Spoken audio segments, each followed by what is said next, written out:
Hello, familia. How are you guys? I'm doing a test because actually I was doing a live like 2 hours ago, but I checked that there is another issue with the volume.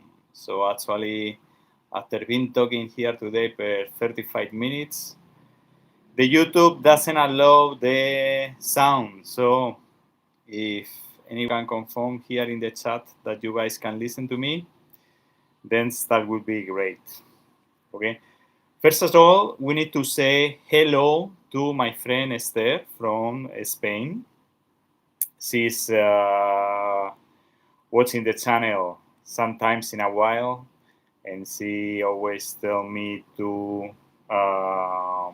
say hello to her. So, hola Esther, ¿cómo estás? Bienvenida. Welcome to the channel. We have here some thoughts about Bangkok City. That is the place that I'm living. And the last week we were talking about Bangkok City from a resilient point of view. Bangkok is a city that has so many issues. It's very attractive. Sometimes it's very tiring. So some people love, some people hate. Okay, and I am just one that is living here. One more, right? So we need to say how to explain Bangkok.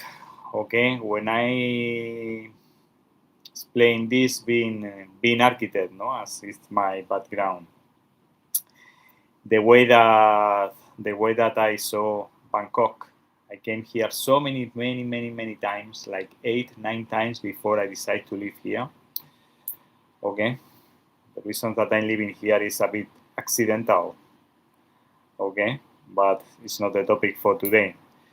Today's video is talking about Bangkok as a resilient city, as a creativity city. The reason that I talk about this is because, let's recap a little bit.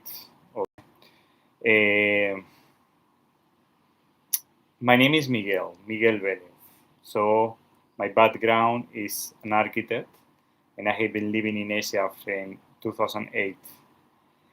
Here in Bangkok, I had the opportunity to talk with the people a lot about Bangkok, putting some assignments from an urban perspective, from an architectural perspective, and from a construction perspective. And it's always very interesting how to talk and how the people come with their own understanding about Bangkok City. When you put some assignments about Bangkok City and then you ask the people to explain you how do they understand Bangkok, any part that I put, either in the peripheric, either in the city center, either in the new city, no? Bangkok is a very complex city, no? It's very big. It's a megalopolis, right? More than 10 million people, okay, with the peripheric and everything. But, however, Bangkok, the people always talk the same, okay? My perception being here 8 years is like currently in Bangkok, when you walk, when you experience the city, you find two cities in one city. Okay, I'm going to explain what are these two cities in one city. There is one that is the horizontal Bangkok. Okay, that is one Bangkok that more or less all the development, all the buildings, all the houses, okay, is taking something like 2, 3, 4 stories.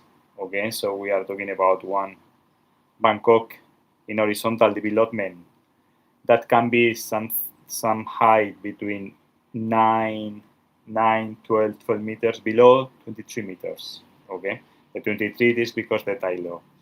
Okay, and then that is the horizontal Bangkok. That is the typology of this. The most common typology of the building is the shop houses. The shop houses is one typology of houses of living that come in influenced by the Chinese people.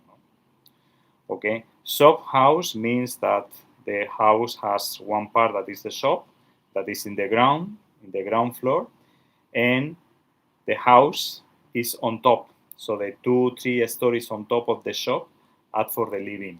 No, so basically, let's say that is the ground floor. Then the first floor is like the main space. Then the third floor are the resting area, dormitories, and then the third or fourth floor is like the rooftop, no, little rooftop, terrace. Okay, so that is the common typology mostly in the horizontal Bangkok. Later you have the vertical Bangkok, that is the modern Bangkok. Okay, is this area that is well connected, no, through the BTS line. Then the BTS line is for the transportation, no, it's going to be what is the metro, no, the underground, no, for the transportation. But here to build the underground is really costly because the soil in Bangkok is very peculiar, no, very peculiar, very special. So then they build above, and then they call it sky train. Okay, how high is the sky train? That's one question that I ask in the shorts that I do for this channel. Okay, about 12-meter high, 15-meter high. Okay, from the level of the ground. Very interesting. Okay, so then you have one line, and along that line is connected to the high-rise buildings. Okay, so then there is the main street that has this sky train on top. Okay, and then on both sides we can find the high-rise building. Okay, you can find high-rise building in Bangkok every time that you have one street that the width is minimum 12 meters. So if you are living in one street that has 12 meters, then that street, any building that is facing that street potentially could have one high-rise building. Okay. So then this is the vertical Bangkok. So then we have two cities, the horizontal one, the vertical one, and then we have another one that is the city number 3 that is done with timber. That this is the one that is disappearing slowly, every day is disappearing. And this one is the one that is in the old Bangkok, no, the timber houses, no, the one that sometimes in the city center you see some buildings, no, from the old period. So that's Bangkok is going already